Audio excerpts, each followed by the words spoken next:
apa kabar Anda semua? Kembali berjumpa dengan saya Rizky Arif dan Bung Rocky Gerung di awal pekan ini. Awal pekan dan orang sedang menunggu-nunggu apakah akan ada perpanjangan lagi atau tidak. Tapi sebenarnya menurut saya seorang juga udah nggak peduli ya, apa mau diperpanjang atau tidak PPKM gitu. Kehidupan harus terus berjalan. Kelihatannya begitu ya, Bung Rocky. Ya itu, karena yang dihitung orang adalah dalam bentuk sinis. Pemerintah ingin orang Indonesia mati berapa supaya bisnis nggak mati. Kira-kira begitu hitungannya kan. Jadi udah jadi terlalu teknis soal-soal ini.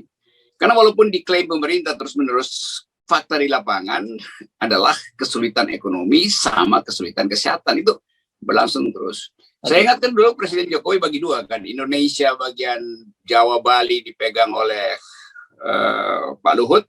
Di luar Jawa adalah Airlangga. Memang di Jawa berkurang, menurun, tapi kematiannya tetap tinggi. Di luar Jawa naik terus. Ya. Maksudnya Airlangga yang disorot kan, Airlangga gagal tuh, Menteri Airlangga buat mengendalikan yang di luar Jawa tuh. Ya, tapi orang kalau ngomongin Airlangga dan Pak Luhut ini kan sebenarnya satu paket. Ini sama-sama Golkar. Nah, orang jangan lupa itu ya, karena sekarang yang sedang disorot terus kelihatannya PDIP. Tapi ini ada juga paket lain nih, merah kuning. Ya, saya kira mesti fair lah. PDIP memang berantakan karena memilih petugas partai yang salah. Tapi petugas partai yang salah itu juga memilih petugas kabinet yang salah, yaitu Airlangga tuh, yang gagal untuk, kan seolah-olah Airlangga nggak ada soal dalam penanganan ini. Loh, dia komandan di luar Jawa kok, dan justru epideminya pusatnya pindah ke luar Jawa. Jadi tagih pada Airlangga, kenapa gagal? Jangan diem-diem doang nih, oposisi juga nih. Nggak. Supaya fair lah, jangan Ibu Mega aja yang dihajar. Erlangga juga, itu Golkar juga kan bertanggung jawab, gagal. Ya. Loh, jangan lupa Bung, ini dia justru sebelum Pak Luhut ditunjuk sebagai penanggung jawab PPKM darurat Jawa dan Bali, Erlangga loh penanggung jawab penanggulangan COVID dan pemulihan ekonomi itu. Memang, karena itu kita mesti ingatkan terus, ini satu paket, seluruh kabinet itu bertanggung jawab itu. Jadi supaya publik juga ngerti bahwa nggak ada, Pak Jokowi bilang bahwa tidak ada kebijakan menteri, kebijakan semua ada kebijakan presiden, karena kabinet presidensial. Ya itu, karena itu Jokowi memang di atas segala-galanya bertanggung jawab. Dan orang udah mulai berpikir bahwa ini ada hal yang disembunyikan oleh istana itu, satu kepentingan bisnis yang makin lama makin terbuka soal bisnis obat macam-macam gitu. Dan kalkulasinya hari ini yaitu bahwa tetap 1.500, 2.000 itu kematian, dan 100.000 itu kan angka gila tuh. Masa pemerintah selama 1,5 tahun nggak bisa kendalikan, bahkan menghasilkan 100.000 kematian, itu buruknya di situ citra pemerintah. Saya tadi mengingatkan ini karena setelah saya merenung-renung, kenapa ya Bu Mega kemarin meminta Pak Jokowi langsung memimpin sebagai Panglima Perang menghadapi COVID. Ini saya kira kaitannya tadi itu, loh kok yang diserahin penanggulangan COVID itu dari sono semua nih, kata Bu Mega. Dan Bu Mega pasti sebagai orang pemerintah juga tahu bahwa ini bukan hanya berkaitan otoritas penanggulangan bencana, tapi juga berkaitan dengan otoritas, ada kepentingan bisnis besar di balik itu semua. Betul, dan terlalu lama Ibu Mega menunggu, ini kok nggak merata nih bisnis farmasi ini kan, dan kelihatannya dikuasai Golkar semua tuh, sampai cara distribusinya itu jaringan Golkar, kira-kira begitu dalam pikiran Ibu Mega.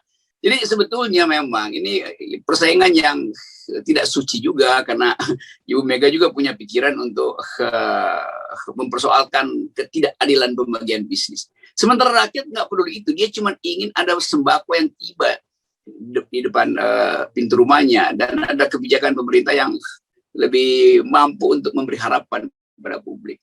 Jadi bukan sekedar kayak siapa itu yang ada pejabat-pejabat, kalian kasih solusi dong. Solusi apa? Solusinya dipastikan oleh undang-undang kok. Nah itu yang saya tadi sebenarnya agak khawatir masuk ke topik ini. Karena ternyata ada tokoh lain, tokoh Golkar yang lain, yang sekarang jadi ketua MPR itu mulai mengkritik. Ini para pengkritik. Nah ini menarik nih. Kemarin ada ada lembaga yang dibentuk untuk mengawasi civil society, namanya Civil Society Watch. Nah sekarang ini para pengkritik PPKM itu juga dikritik oleh Ketua MPR Bambang Susatyo yang notabene juga Golkar, bahwa cuman kritik doang, nggak bisa kasih solusi. Mestinya MPR ini bikin sidang istimewa untuk panggil presiden. Kenapa tidak bisa bikin solusi sehingga harus minta dari rakyat solusinya? Kan ini ketua MPR, dia mewakili rakyat, dia mestinya interpelasi presiden kan? Kan dia juga DPR tuh. Kan jalan pikirannya begitu. Ini kan siapa namanya ketua MPR itu kan ngaco juga pikirannya. Bambang Susatyo. Bambang itu. Dia memperoleh mandat rakyat. Rakyat bilang Anda MPR bersama-sama DPR, kalau ada kebijakan pemerintah yang buruk, pakai hak Anda yang paling dasar yang kami berikan, yang diberikan oleh rakyat, interpelasi, bertanya kalau nggak mau angket. Ini masa dia balikin ke rakyat, ini juga gila nih orang nih. Ini Golkar ini memang aneh-aneh nih. Kan dia yang mestinya tanya ke presiden, kenapa nggak ada solusi? Masa minta rakyat yang kasih solusi? Solusinya udah padahal diberikan oleh undang-undang tuh. Undang-undang bilang lockdown, kasih makan. Mestinya itu, ini ada juga nih isi otak yang jadi mirip semua nih, satu elit akhirnya otaknya jadi sama tuh. Oke, saya tadi juga chatting ada seorang sahabat nih dokter di luar Jawa, saya terpaksa menyebutnya begitu ya, bahkan di ujung Sumatera sana. Dia menyatakan pada saya, Mas, ini di luar Jawa ini sangat serius dan kelangkaan oksigen itu juga sangat serius. Begitu dia chat dengan saya. Nah, cuman dan kalau terjadi apa-apa pada luar Jawa ini bisa lebih serius karena fasilitas kesehatan itu kan jelas lebih terbatas di Jawa. Nah, sayangnya ketika saya tanya pada dia siapa nih teman-teman dokter yang mau ngomong, nah, persoalannya ketua ID di daerah itu kebanyakan juga ASN kan. Jadi mereka pada tidak Nah, tetapi saya dapat bocoran di kalangan para dokter itu chatting di grup mereka itu sudah cukup mengkhawatirkan. Saya kira mudah-mudahan pemerintah juga dapat info-info semacam itu bahwa ancaman kolapsnya fasilitas kesehatan di luar Jawa itu jauh lebih serius dibandingkan Jawa. Kan selalu itu ukurannya sebetulnya tuh, yaitu kesiapan institusi itu. Kita nggak perlu terlalu khawatir kalau ada penaik positivity rate-nya naik, karena kita percaya bahwa itu bisa ditangani itu. Kan ini fokusnya ke Jawa terus. Begitu epicentrumnya pindah ke lokal-lokal di daerah, itu kelabakan lagi pemerintah kan. Dan akibatnya laporan yang rinci dan jujur itu juga nggak mungkin diperoleh pemerintah pusat karena tenaga kesehatan itu ASN, nggak mau ditegur oleh atasannya. Kan kalau seorang dokter di daerah ngoceh itu nanti kepala dinasnya itu kasih dia teguran tuh, demikian berlanjut tuh. Jadi keterus terangan tentang keadaan justru makin memburuk, semakin kita tahu bahwa lokal itu semakin jauh dari fasilitas kesehatan. Tentu nggak sama kemampuan Anies untuk meyakinkan rakyat Jakarta dengan kemampuan seorang bupati yang jauh di pelosok. Karena dia juga takut bahwa ini nanti ada usaha politik untuk mendongkel dia tuh kan, kalau dia buka faktanya tuh. Jadi persoalan political ekonomi yang kemudian masuk di dalam kasak-kusuk para pencari rente, itu yang membuyarkan harapan publik tentang kemungkinan kita bisa keluar dari pandemi. Ada ukuran-ukuran real dari WHO, tapi poinnya adalah selalu orang menganggap kita kan lain, kita punya sistem sendiri, negara lain nggak boleh kita jadikan contoh tuh. Kan begitu kan ngocehnya tuh. Lalu bagaimana nggak boleh jadikan contoh? Kita mesti cari justru negara yang berhasil, ya kita contoh. Jadi kita mau bikin sukses sendiri, kita nggak mampu kan. Ini dungunya kan di situ nih komentator COVID ini. Oke, nggak ada habisnya kita kalau ngomongin soal penanganan COVID ini, dan memang persoalannya di muter-muter di situ saja karena kita tahu pemerintah sedang muter di situ. Kita ngomongin yang lain deh, Bung Rocky. Ini kelihatannya netizen sedang ada yang sedang bergembira gitu, karena akun-akun dari para buzzer itu sekarang sedang saya nggak tahu istilah disuspend oleh Twitter ya. Dan kemudian ada tudingan bahwa ini yang main adalah kadrun dan Demokrat gitu, menyuap Twitter sampai 3 miliar. Ya, tadi malam teman saya orang Demokrat, Rahlan Nasidik, juga Twitternya itu dirampok gitu. Nah, dia orang Demokrat, bagaimana mungkin dia menyogok Twitter untuk merampok Twitternya sendiri kan? Kan ini ajaib kan. Jadi oposisi justru sekarang dihajar balik oleh buzzer bodoh ini karena dia dendam. Padahal memang Twitter punya aturan bahwa kalian ngompor-ngomporin perpecahan kan itu tidak etis dalam komunikasi publik. Jadi kekacauan-kekacauan di dalam kabinet itu berimbas pada kepanikan akun-akun bayaran ini, akun-akun cebong bayaran ini, lalu ngamuk sama-sama. Jadi yang ngamuk-ngamuk doang. Padahal sebetulnya dia yang memulai perpecahan itu, yang disponsori oleh klaster Cokro ini, klaster Coro. Kan itu kan klaster pemecah belah bangsa kan, Coro TV ini kan. Nah itu sebetulnya, dan orangnya sama yang ngendalin Coro TV dan yang baser-baser itu kan satu komunitas, yaitu komunitas akal bulus. Jadi Twitter justru mencegah komunitas akal bulus ini berkembang biak, karena kan nanti kita repot kan, virus berkembang biak, komunitas akal bulus berkembang biak juga. Jadi ya itu keadaan kita lah. Kita kan tahu bahwa pandemi ini tidak mungkinlah ditangani oleh pemerintah sendiri, ya. Udah jelas ini di luar kemampuan pemerintah, dan pentingnya kan selama ini kekuatan bangsa itu adalah soliditas, kohesi bangsa ini yang paling sudah membuktikan dari waktu ke waktu kita berhasil melewati, termasuk bangsa ini merdeka karena kohesi antar bangsa tadi. Dan yang kita selalu, ini klise kesannya, tapi saya kira penting kita ingatkan kan, Sesanti yang diinikan oleh para founding parent kita adalah Bhinneka Tunggal Ika. Dan itulah yang sekarang ini menjadi sangat mahal, dan tanpa mereka menyadari berbahayanya, itu mereka kipas-kipas gitu, termasuk soal etnis antara pribumi dan non-pri dan sebagainya. Padahal kan seperti kita ketahui juga, teman-teman non-pri yang waras juga ketakutan loh menghadapi mereka, seolah-olah mereka dibela, mereka nggak merasa dibela oleh teman-teman. Ini geng Coro ini terjebak di dalam satu isu tunggal. Soalnya kalau isu itu hilang, maka eksistensi mereka hilang juga itu kan. Jadi dia nggak bisa move on bahwa pemilu selesai, bahkan Prabowo udah ada di dalam situ, tetap aja dia anggap bahwa ini bangsa ini harus dipecah belah gitu kan.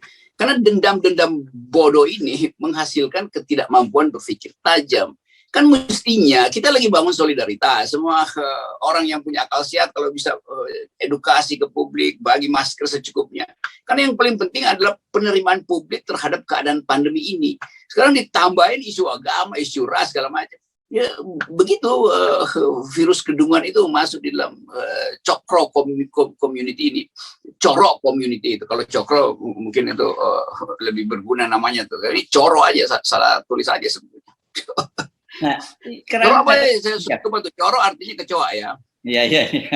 Nah, mereka ini kan kelihatannya mungkin mulai buntu akal kalau saya perhatikan, karena kan kemarin-kemarin mereka jualan radikal, dan sekarang dengan peristiwa TWK di KPK itu kan membuktikan sekarang bahwa isu itu memang isu yang mereka sengaja engineering untuk memecah belah bangsa. Tapi kan saya jadi teringat bagaimana teman-teman di KPK disebut bahwa Taliban. Dia bilang ada yang saya non Muslim, jadi karena itu saya Saliban, bukan saya Taliban. Jadi dengan satu kata itu saja itu semua dibatalkan, semua coba stigma terhadap KPK sebagai polisi Taliban tadi.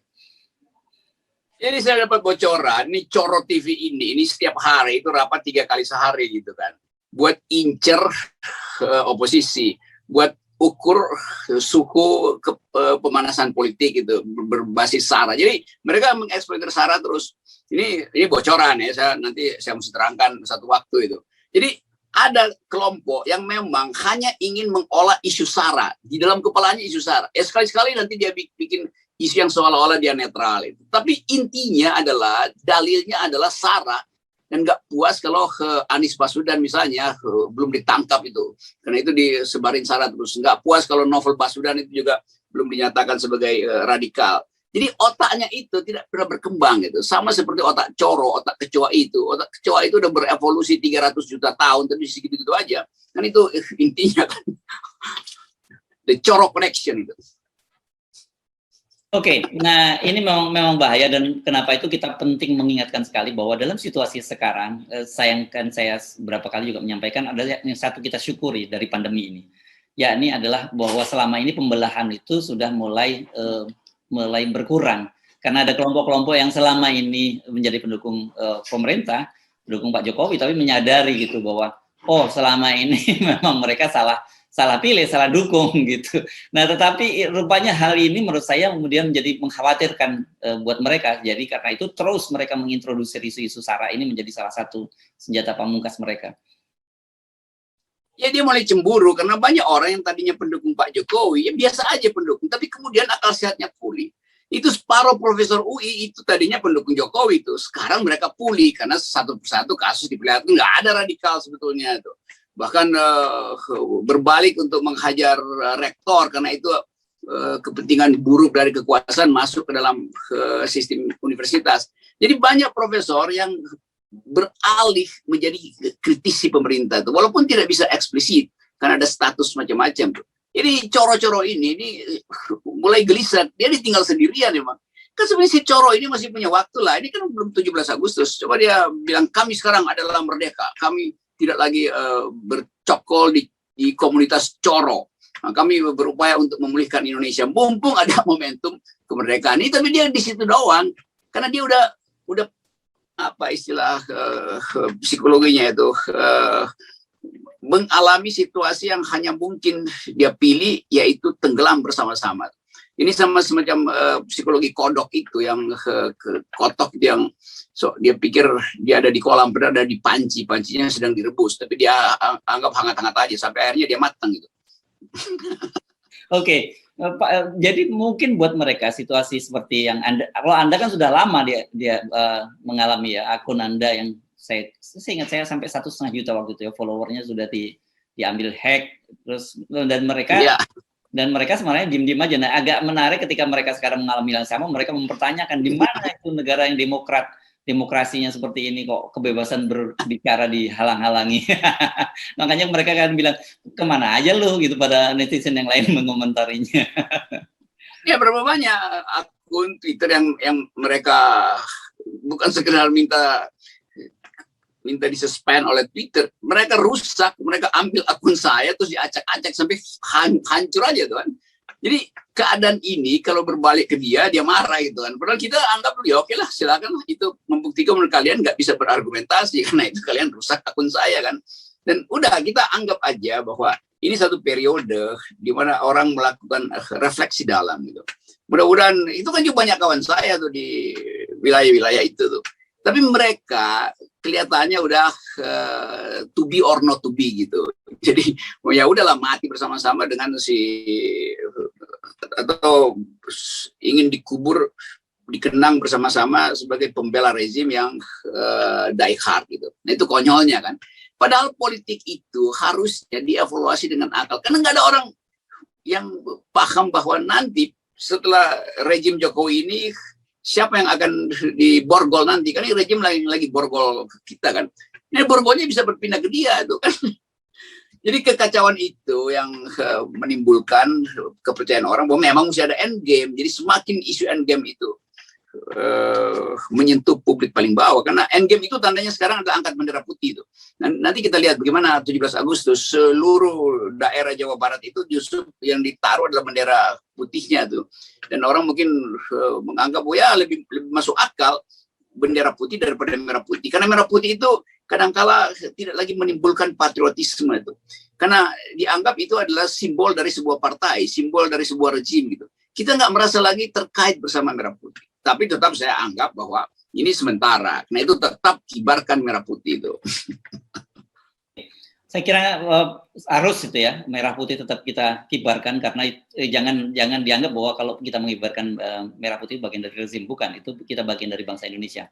Tapi di ya, itu bahwa Anda menyuarakan kepentingan Anda bahwa Anda sudah nggak kuat menghadapi situasi, kemudian di sebelahnya ada bendera putih, itu lain persoalan. Tapi bendera merah putih harus tetap berkibar, gitu ya, Bung Rocky. Ya itu, saya kemarin jalan ke arah puncak sana itu, dan bendera putih itu ada, bahkan di kampung-kampung ada bendera putih itu. Tapi beberapa orang saya masih bercakap-cakap, sebetulnya mereka memang bilang kami marah itu. Jadi bukan bendera putih, bukan menyerah, tandanya kami marah itu karena kami tidak bisa lagi hidup secara sebagai warga negara yang berkecukupan. Tapi saya ingatkan bahwa oke, pasang bendera putih itu hak kemarahan, tapi bendera merah putih adalah hak kegembiraan berbangsa, dan itu adalah abadi. Itu Lalu mereka sama-sama teriak-teriak tos itu, dan salam buat FNN katanya. Itu penonton FNN juga tuh. Oke. Oke, tetaplah menyintai Indonesia apapun kondisinya, karena sekali lagi kita selalu ingatkan bahwa di ujung terowongan yang gelap itu pasti akan ada cahaya. Itu yang harus kita yakin. Ya, saya juga yakin. Di ujung terowongan akal sehat ada cahaya. Di ujung gorong-gorong kegelapan tetap tak ada harapan. Oke. Baik, terima kasih, Bung Rocky. Oke, mantap.